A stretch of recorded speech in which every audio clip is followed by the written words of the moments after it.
Karl Marx को अक्सर सबसे महान व्यक्तियों में से एक के रूप में वर्णित किया जाता है। 19वीं सदी का उनके लेखन ने क्रांतियों को प्रेरित किया और सदियों की भयंकर बहस को जन्म दिया।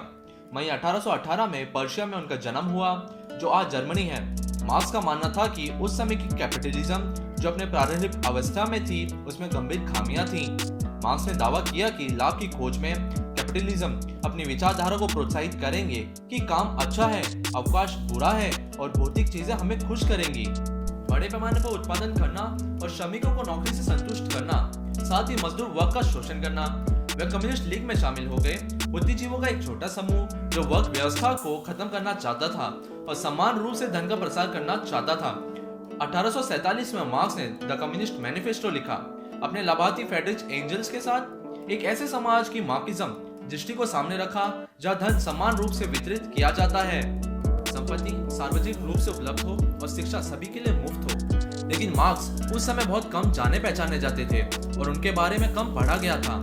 जब 1883 में उनकी मृत्यु हुई तो उनके अंतिम संस्कार में केवल 11 लोग शामिल हुए। उनकी मृत्यु के बाद उनके विचारों का विकास हुआ। मार्क्सिज्म के सिद्धांत के आधार पर कम्युनिज्म आया, एक ऐसा समाज जहां सभी समान हैं। फिर कम्युनिज्म एक वैश्विक आंदोलन बन गया, लेकिन एक निष्पक्ष और समान समाज का आदर्श करने में यह विफल गया। कम्युनिज्म ने इस विषय पर अत्याचार किया और उसे दरकिनार कर दिया और लाखों लोगों को मार दिया, और आज इसी वजह से दुनिया में कैपिटलिज्म हावी है। लेकिन मार्क्स की कई आलोचनाएं उचित नहीं रही। आज अमीर और गरीब के बीच वैश्विक असमानता चौंकाने वाली है।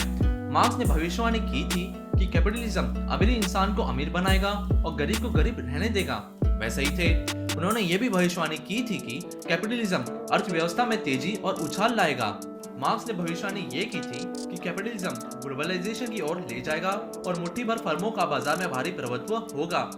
हालांकि मार्क्स ने उत्पादों को बहुत सस्ता करके सभी को अमीर बनाने के लिए कैपिटलिज्म की क्षमता को कम आंका। 1880 के दशक के बाद से निरपेक्ष गरीबी में लोगों की संख्या में लगभग 1 अरब की गिरावट आई है।